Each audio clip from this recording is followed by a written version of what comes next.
Shalom de partout où vous nous suivez, nous sommes là, c'est l'évangéliste Anthony Chimankina, dans cette bonne rubrique Pensée du jour. Aujourd'hui, nous voulons parler de l'Église.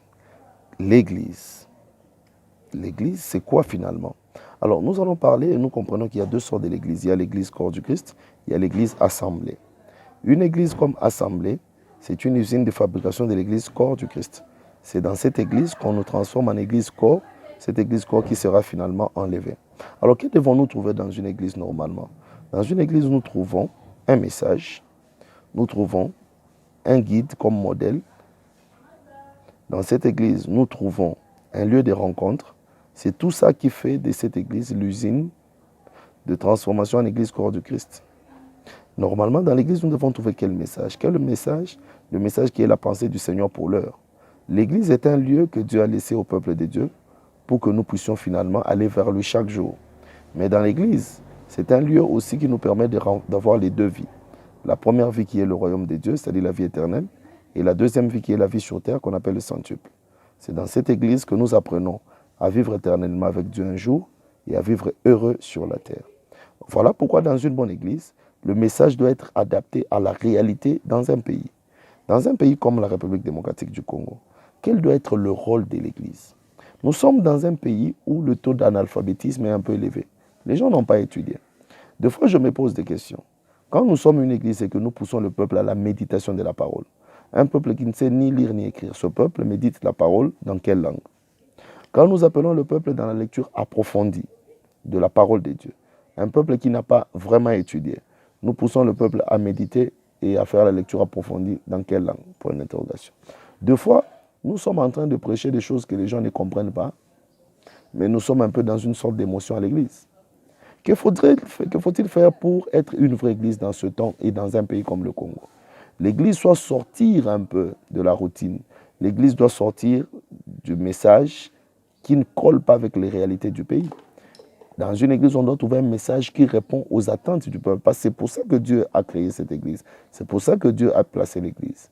Dans l'Église, on doit trouver un lieu de renouvellement de l'intelligence. Adapter l'intelligence du peuple à la réalité et à la pensée du Seigneur. Malheureusement, au Congo, nous avons l'Église seulement du ventre et l'Église de la sorcellerie.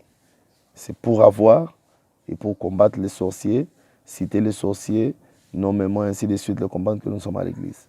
Malheureusement. Quelle doit être l'Église dans ce temps au Congo? L'Église doit être d'abord une école. Il faudrait que nous, les Églises, nous puissions nous lancer dans la formation de ce peuple. C'est un peu triste de voir que des finalistes qui vont demander la prière à l'Église au mois de juin. La prière des finalistes pour briser les alliances qui font que tu ne puisses pas avoir le diplôme.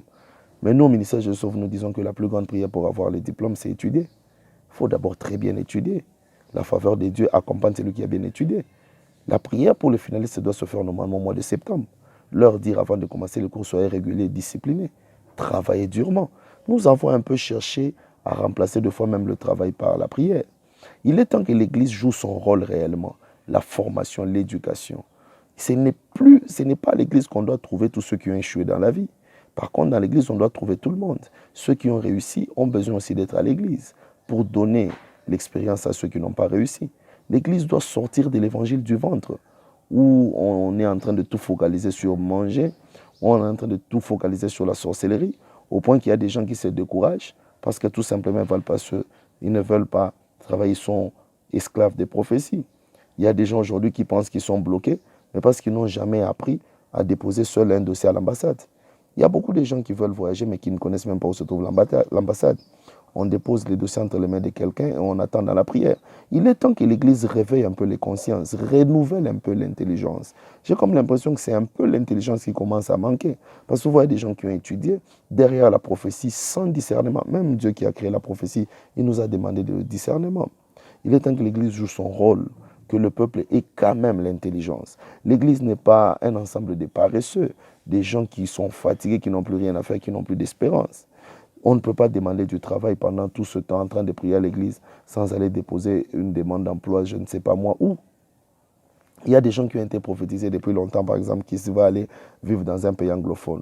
il attend ça depuis 5 ans, mais il n'a jamais pensé à faire l'anglais. Et quand il arrive dans ce pays, il est obligé de perdre des années à faire l'anglais. C'est-à-dire qu'il est temps que l'Église se transforme en une école de formation, de renouvellement de l'intelligence pour adapter les gens à la réalité du pays. Il est temps qu'on parle de vrais sujets qui sont réellement dans le pays. Il est temps que l'Église joue son rôle dans un pays comme le nôtre pour que le Congo soit propre. Il faut que l'Église aussi intervienne. L'Église doit intervenir dans tous les domaines. Essayer de classer les prédications par rapport aux réalités. Il faudrait que l'Église sorte dans les utopies, qu'on soit un peu dans le pragmatisme, qu'on soit dans la réalité. Il faudrait qu'on pousse les gens à aller travailler. Il faut qu'on pousse les jeunes à l'étude. Il faudrait d'abord qu'on arrête de citer trop le diable, même quand il ne faut pas le citer. Il faudrait qu'on sache aussi que l'homme peut être le blocage de lui-même. Il est temps que l'Église forme des intelligents, des intellectuels. Il est temps de penser à comment former l'homme, comment changer l'homme intérieur. Voilà l'Église, le rôle qu'elle doit jouer plutôt pendant ce temps où le Congo a besoin de se relever. L'Église a besoin de jouer le rôle de l'amour. Quand on voit les sorciers partout, on devient paresseux. Quand on voit le diable partout, on ne se bat plus. Il est temps. J'ai vu quelqu'un qui est venu nous voir parce qu'il avait des difficultés. Il dit que son diplôme était, je ne sais pas moi, en dessous de l'eau, bloqué par les sorciers. Mais c'est lui qui nous expliquait que son diplôme était bloqué dans le monde des ténèbres. Il ne nous expliquait pas ça en français, hein. Il nous expliquait ça en lingala, je ne sais pas moi quoi. Donc vous voyez que quelqu'un qui est déjà incapable de s'exprimer en français, il dit que son diplôme est bloqué en dessous de la mer par les sorciers. Non, non, ton diplôme est bloqué par ton ignorance. C'est-à-dire avant de parler du diable, il faudrait d'abord que les efforts de l'homme soient fournis, que l'homme d'abord arrive à fournir des efforts, et puis on va chercher la main divine. Dieu a sa part, l'homme a sa part. Donc l'Église est appelée à jouer un bon rôle. Les hommes de Dieu, les femmes de Dieu, il est temps que nous puissions apprendre au peuple la vérité, la réalité, des questions qui touchent réellement à la vie sociale, à l'éducation. Pourquoi pas qu'il y ait aussi un chrétien mais savant? Pourquoi pas? Poussons les gens au travail, poussons les gens au commerce, poussons les gens à se battre pour leur vie. Apprenons aux gens qui dans la vie, la prophétie qui dit que vous êtes combattu n'est pas une prophétie, c'est la vie normale pour tout le monde. Il n'y a personne qui ne soit combattu, tout le monde est combattu. Dans la Bible, il est écrit qu'il y a eu guerre au ciel, même au ciel. Vous voyez? Il y a eu guerre au ciel. Michael et les anges combattirent le dragon. Vous voyez? Donc le combat, c'est une vie normale. Que l'Église joue son rôle, et je pense que le Congo ira de l'avant. Que Dieu vous bénisse, homme de Dieu. Partagez ce message afin d'aider quelqu'un à comprendre que l'Église, nous y allons pour devenir plus intelligents et non pour régresser en intelligence. Que Dieu vous bénisse abondamment et qu'il vous garde en paix au nom de Jésus-Christ. Amen.